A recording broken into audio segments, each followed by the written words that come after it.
विद्यार्थीଙ୍କ ପାଇଁ ସାଧାରଣ ଜ୍ଞାନ ପ୍ରସ୍ତୁତି ବିଚାରକାନ୍ତି ଦୂତ ଓଡ଼ିଆ ଗାୟତ୍ରୀ ପରିବାର।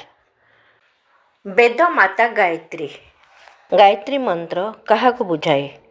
ଓଁ ଭୂର୍ଭୁବସ୍ୱଃ ତତ୍ସବିତୁର୍ବରେଣ୍ୟଂ ଭର୍ଗୋ ଦେବସ୍ୟ ଧୀମହି ଧିୟୋ ୟୋ ନଃ ପ୍ରଚୋଦୟାତ୍। ଏହି ମନ୍ତ୍ରର ତିନିଟି ଚରଣ କ'ଣ? ତତ୍ସବିତୁର୍ବରେଣ୍ୟଂ ଭର୍ଗୋ ଦେବସ୍ୟ ଧୀମହି ଧିୟୋ ୟୋ ନଃ ପ୍ରଚୋଦୟାତ୍। ତତ୍ ଶବ୍ଦର ଅର୍ଥ କ'ଣ? ସେହି ପରମାତ୍ମାଙ୍କୁ। ସବିତୁର ଶବ୍ଦର ଅର୍ଥ କ'ଣ?